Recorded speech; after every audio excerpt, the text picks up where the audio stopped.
Greetings to you in the name of our Lord and Savior Jesus Christ. Last Good Friday, I got an opportunity to talk about the fourth saying of Christ on the cross, and I felt it is good to share that with you all. So that is the reason I'm coming in front of you with this video. So you may be feeling this is not the appropriate time to talk about the cross because, so we are we have come past the Easter and all. But I am convinced that the sayings of Christ should not be confined to that particular Good Friday alone. Because for many reasons, it has got a lot of meaning in it, and it is something that we need for our spiritual journey. And one more reason is usually on the Good Friday we time box it for 12 to 15 minutes. So I think we need to spend more time on it. Anyway, I'll come back to our sermon. This is about the fourth saying, as I initially mentioned. It tells, and about the ninth hour, Jesus cried out with a loud voice, saying, Eli, Eli, lama sabachthani, that is, my God, why have you forsaken me? Probably this is one of the kind of different from the other six sayings, I would say, for many reasons. And some people who assume okay, this is something Jesus was 100% God, 100% human. So that was the reason probably this is out of any humans in his situation, in that situation, would have told the same thing. Yeah, there's some value to that, but I feel we should not be dismissing it. Yeah, it's just because of his human weakness he told that. There is more to it. There is more spiritual meaning to it rather than saying it is just a human voice of anguish. Okay, so that is one thing. And second thing is, another school of thought. It is Jesus told that just to make sure that it is fulfilling one of the prophecies, or what was written in the Psalms, in Psalms 22. We know that Psalms. Okay, it is kind of so Jesus was having a list of check boxes, and he was ticking each and every box and making sure, oh, this is done, before I go to die, I need to make sure this is done.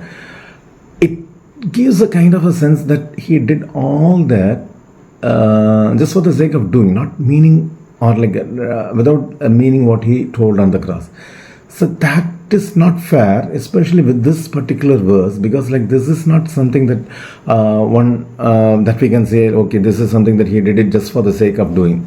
No, it cannot be that way, because it has got a huge meaning behind that one. And then again, it's something that is bordering on call of accusation. He's saying why God, why have forsaken me? He's pointing his fingers at the Father. So that is what we are saying, and it cannot be just for the sake of a prophetic fulfillment he done that. We cannot think that way. So let us do a little more deep and dive into that. Before we do deep dive into that one, I just want to point out a few things. In what way this particular saying was different from the rest of the sayings. For one, the first point, what I would say is this is the only saying that you can see in two Gospels. Rest of the sayings, if it is in Luke, you won't find it in John, and that pattern follows everywhere. But this one you can find both in Matthew as well as in the book of Mark. So that is one thing. And second thing is, here the author, what they have done is they have put the original Aramaic into the verse as well as the translation. Probably the reason behind that is there were people around him. There were some immediate audience around Jesus. The Pharisees were, the scribes would be there, the people from the chief priest, or probably the chief priest even, he was there. And those people, they know Aramaic very well, but still they were not able to interpret what Jesus was saying on the cross. He said Eli, Eli, lama sabachthani, and they thought he was calling Elijah.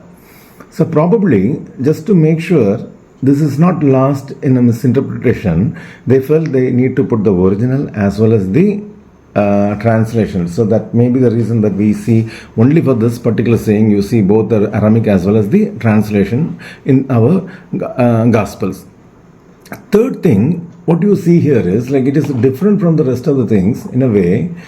Let me say this way. Yeah, this is one this is the one and only place in the Bible where where Jesus calls his Father as God. In many places he has declared like God the Father, but this is the only place he calls him as God. Even if you look into the first saying, he was saying like, Father, forgive them. And even at the conclusion, what he told is like, Father, I like surrender my life. So that is what he told. But this is only place where he addressed the Father as God. And finally, this only verse had a gap, like a 3 hours gap, like unlike the other verses, like where other sayings, where it was like repeatedly he was telling one after the other. But here we could see a very big gap of 3 hours, like with where we see all this darkness and all those things, the terrestrial things were behaving like in an extraordinary or like in a different way. That and all we can see there.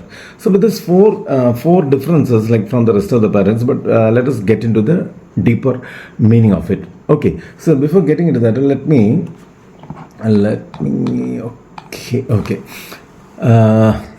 okay, to understand this one, if I say the key to understand this one is John 3:16, you may be questioning me, because like you all know what John 3:16 talks about. It talks about the love of God for the humankind. Let me read that. For God so loved the world that he gave his only begotten Son, that whoever believes in him should not perish but have everlasting life. See, I'm quoting a Bible verse that shows the highest degree of love.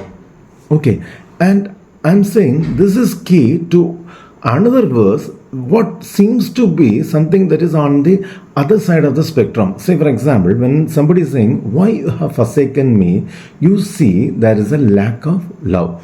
You see there is a lack of trust, and it's not something that we can quote it as an example for love. Far away from that, right? But what I'm saying is, God so loved the world, that is at one extreme. That is a key to unravel the truth behind this particular verse. Let's see how it is possible. Okay. First of all, the word forsaken. Forsaken is not an easy word to take it just like that. It is a hard, it's a dark word, because like whenever we say forsaken, what is there is like there is somebody who has like forsaken, say for example, a father has forsaken the children, or children forsaking the parents, or a husband like ditching the wife, or the wife doing the other way, like the vice versa. And everywhere you see, it is not about love. It is something that talks about kind of abandonment, abandoning somebody, or like it is a lack of love. That for sure. Okay. And second thing is like in any place, whenever we come across this word forsaken, there should be two parties. Okay. The first party will be the one who is forsaking. Okay, and the second party will be the one who is forsaken.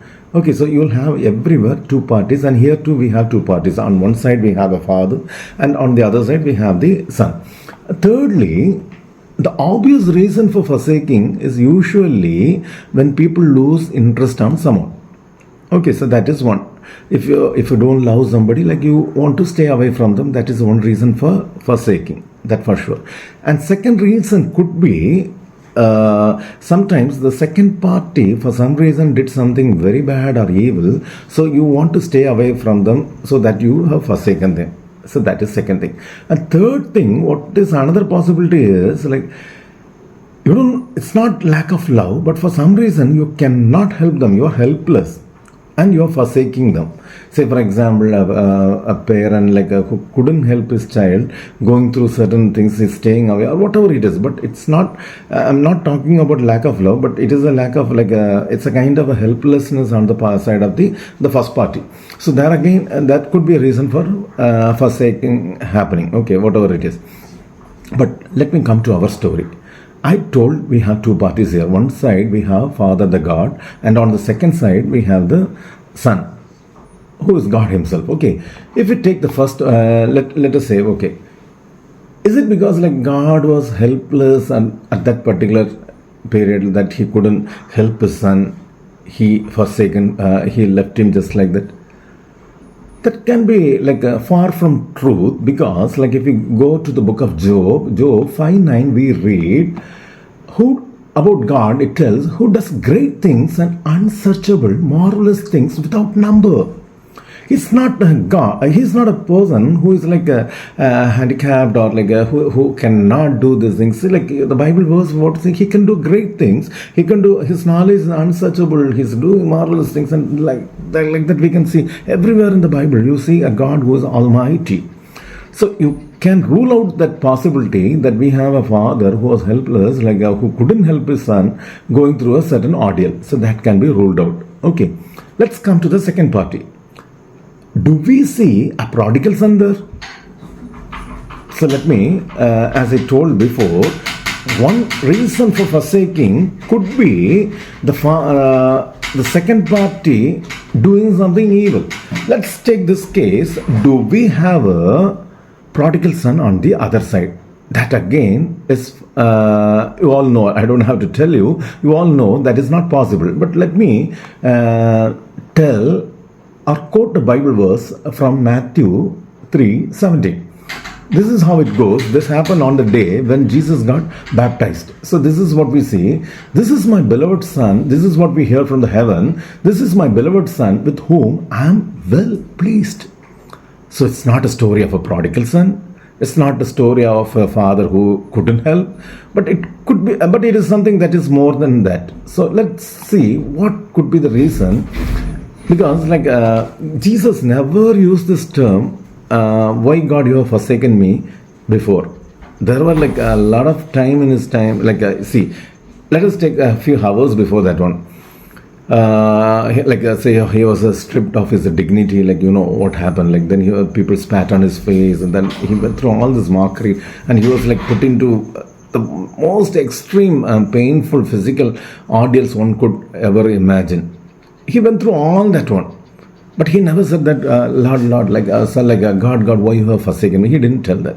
But why he told this particular verse after that 3 hours? Then we need to understand what really happened on those 3 hours. So that is our question. That is what we want to understand. What happened in those 3 hours? So the title for this message, I would say, the forsaken hours. The forsaken hours, what happened there? To answer that one, we need to find answer for 2 questions. The first question is, why Jesus was there in the first place? I mean, why Jesus was in the cross? Why the Son, God the Son, was in the cross? And my second question is, what the Father was doing during those 3 hours? Once we know and understand these 2 questions, then the other thing will become clear. What happened during those 3 hours? Let me go to the first question. What the Son was doing there? To understand that one, so let me say this one. To answer the first question, we need to understand these hours, or those hours were a payday time. You know what is a payday time? It's a time where the wages are paid, or the rent is, the wages or salary is paid. And you might have guessed what I am coming at. So we all know Romans 3:26. It goes this way: the wages of sin is death. Okay, it's a payday. The wages for the sin is paid. But why Jesus? Jesus is not a sinner. And why he doesn't deserve the wages? Because it's something that is meant for the sinner, and Jesus is no way a sinner. Even the Pilate couldn't find even anything wrong with him. Even chief priests or whoever who tried to put him into all this one that what happened the other day. But none of them could find anything wrong in him. There was no sin in him. That for sure. Okay, then why he need to get the wages of sin if he is not a sinner? There on that particular day, Jesus was standing not as a sinner, but he was representing all the sinners, that is you and me including. So let me repeat, Jesus was standing there as a representative sinner. not as a sinner or not as somebody who has committed a sin. To understand more about that, you can go to the book of Corinthians, 2 Corinthians 5:21. There we read, "For he made him who knew no sin." See, I'll repeat, "For he made him who knew no sin to be sin for us, that we might become the righteousness of God in him." So that particular hour, Jesus was not a sinner, but he became sin for you and me. He was representing all your sin and my sin on that particular day. To understand more about that, we have to go to the book of Isaiah. Isaiah beautifully captured this one in the chapter 53. You read this way, verse 4 and 5. And just like I'm not going to read the whole thing, I'm just going to give a few points from that. "Surely he has borne our griefs and carried our sorrows. But he was wounded for our transgressions, he was bruised for our iniquities. The chastisement for our peace was upon him." See, Isaiah beautifully put that as our iniquity, our sorrows, our transgressions. He probably could have put it like, because like if you read Isaiah, he was particular, he was the one who was saying, "Oh to you, this and that," and all, like in many places in Isaiah you will see that. But here he could have told, "He has borne the griefs of Israel, he has borne the iniquities of Judea." He didn't do that. He said our transgressions.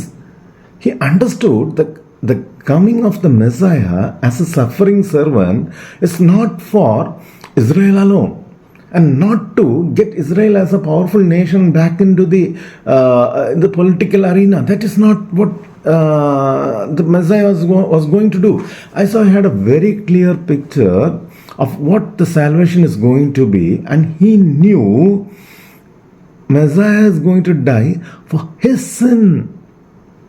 Not for the sin of Judea, not for the sin of Israel, not for the sinners, that and all. He knew it's for him. And that stands for me also. Like, see, he died for my transgressions. He died for my iniquities. He died for my sin. So, Jesus was there on the first place, not because he did sin, not because he committed iniquity, but because he wanted to take the wage of sin that was due to me and you. So that is what we are seeing. And not only like he became a sin, like Galatians, Paul puts it in another way. In Galatians 3:30, we see Christ redeemed us from the curse of the law by becoming curse for us. He not only became sin for us, he became curse for us, so that you can your curse, your sin is no more on you. He bore your iniquity and your this thing. That exactly was what happened on the cross. That was the reason Jesus was there on that particular fateful day, on that particular time. And now, to understand, where was the Father all this time? So now we know why Jesus was there. Jesus was there as not as a sinner, but as a sin, as a curse of yours and mine. He was there taking the. It's not that the transfer of sin happens just like it takes a lot more. We'll see that a little later. But coming back to our story, what happened to the Father there? Let me go back to the Romans 6:26, where we read this: the wages of sin is death. The word death you find the first time in the book of Genesis. You all know where it happened. It happened with the first, when God gave the commandment to Adam that he should not be taking a particular fruit, the fruit of knowledge. He should not be taking that one. And on the day he does that, he will die. And you know what happened? On particular day, when he ate that fruit, he didn't die. Or at least the death, what we call death, didn't happen on that particular day. He lived another, we don't know how many years, but totally he lived around 900 plus years, 960 years, I believe. So he lived that long. Then did God tell something that was that didn't happen? Was Satan correct on that particular incident? No, not at all. He died. Adam died a spiritual death. And what was the spiritual death is? Spiritual death, just like the physical death, where my spirit and soul leave my physical body, in spiritual death, the soul and the spirit live from the presence of God. The separation from God is what a spiritual death is all about. Now, coming back to this particular hour, Jesus need to go through death, a spiritual death. And spiritual death means absence of Father. Now we understand why Father was glaringly missing on that particular hour. It is because it was separation from God, a spiritual death. And if Jesus had to go through a spiritual death, Father cannot be there. Now to understand, so let me put an illustration. This is purely as a speculation. Let me put it very clear with a disclaimer. It's not something that we could understand from the Bible, because we are not. Bible never tells us what Father was doing on that particular hour. But let me explain with an illustration of a son who had to go through a critical operation. Just before the operation, he just wanted to see the face of his father. And he was looking for the father here and there, but father was nowhere to be seen. He was like heartbroken, and he told, Papa, where are you? I just want to see your face. Before I go through this operation, I just want to see you. But father was nowhere to be seen. With heavy heart, he went to that operation theater. But where was the father? Father was there. He was somewhere he was some distance from the son. He was there. He was looking the other way. He was looking at the wall, but with the eyes flooded. That is what I believe the Father would have gone through that particular hour. Those 3 hours of darkness will explain that one. As Spurgeon put it, like it's a midnight in the mid-morning, or something like Spurgeon used to say that hours.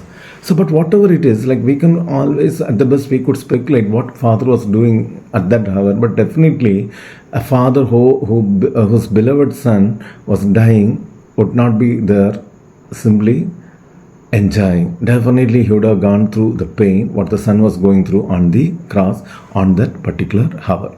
Now, coming back to the cup that Jesus took on that particular day, what was that cup about? Jesus, if you look into his life, or the 3.5 years that he was on this earth, he was given different cups by different people. Satan, on the day, after the 40 days he was in the wilderness, he offered a cup of temptation. Then again, the Pharisees, they offered him a cup of hatred. Many cups were offered to him, like hypocrisy, hypocrites, everybody came up with different kind of posing questions, so that he could be caught, and all these traps and every cups were in front of him. But he never shied away from that. He was always composed. He was always confident. He was always quoting the scriptures. He was always tackling them one by one, and he never shied away from any of these cups. But this particular cup, he said, on the day before the cross, on the Gethsemane, he said, Father, if it is possible, if it is your will, please take away this cup. What was that cup? That cup was not from devil. That cup was not from the humans, but this cup was from the hand of the God himself, that had the wrath of God. The anger of God was in that cup, and he took that on him. He took that cup on him so that he could take the last drop of it, so that you and me don't have to take that cup of wrath. With that, now we understand what happened in those 3 hours. We understand a separation from the Father that led to Christ calling him as God instead of Father, because at that particular point of time, he was standing there as a representative sinner, not as a son of God, but as but as one who John the Baptist told as a lamb that is going and that carried the sins of the whole world. That was what he was then. And now let's come back to I'm just coming to the end of the whole thing. So we understand. Now I believe you understand what John 3:16 have a kind of a connect with this particular incident. It was love manifested. There it was love declared, but here is where the love was manifested when the Father who stopped Abraham from putting the sword on Isaac looked the other way. And son, who was always the delight of the father, took all the wrath of his father, which he didn't deserve, which he was not supposed to do, but just because he loved you and me, because he didn't want you and me to take that cup, because he didn't want you and me to take that wages of sin, he took upon him. And that is the love of the highest degree. That is how God so loved the world. So now we understand God so loved the world. That is how much he loved. It's not that like it was like you'll understand or quantify that love, but you can understand how much it might have meant for Christ to say or like do what he did on that cross. So that was something that it's beyond us. Like it's something that it's beyond our comprehension. But we understand this is what happened on that cross on that particular day. Now, John 3:16 tells about that love, and in here we see that love manifested. But where am I on all this? Am I just reading this as a story or like a history that happened long ago? Or am I connecting myself as Isaiah did in chapter 53? Am I seeing world sin or my sin that put Jesus on the cross? Yes, there was no more condemnation that because he has taken the wrath of God. But that doesn't mean that I can go scot-free, continuing in my sin. That doesn't mean there is no more wrath of God, because as you read in the book of Revelation, the wrath of God is reserved for the later days, for those who are not believing, who are not going to entrust their life to the one who died for them, who are not taking this seriously. Then there is something that they have to be watchful. A day will come. Not because Jesus took all the punishment, there is no more punishment. There is no more punishment only for those who believe. Nicodemus, like to whom Jesus told this one, John 3:16, whatever we read. If you go down the same chapter, something that we don't put it in our calendars, something we don't put it in our walls. Nowhere you can see this Bible verse as you see the other one. But here again, this again is in the same chapter. Let me read that one. He who believes in the Son has everlasting life, and he who does not believe the Son shall not see life, but the wrath of God abides on him. Let us take a moment to ponder, like, did his dying on the cross served its purpose on my life? Let me narrow down to my life. I can say like, oh, he died and he resurrected, everything. Yeah, that is a good news, glad news. Yeah, that is super. But if that is not appropriated by me at this hour, then as the Bible tells you, wrath of God abides on him. No escape. No more like a sacrifice we can expect. Like no, it's not like a blanket forgiveness that you can myself can cover it with. No, I cannot do that. I need to believe. I need to take his word. I need to understand the gravity of sin that put him on the cross, and I need to stay away from the sins, thoughts of sin that put my God there. He was pierced just for my sins. And do I want to continue on the sins? That is something that we have to think. Let God bless these words.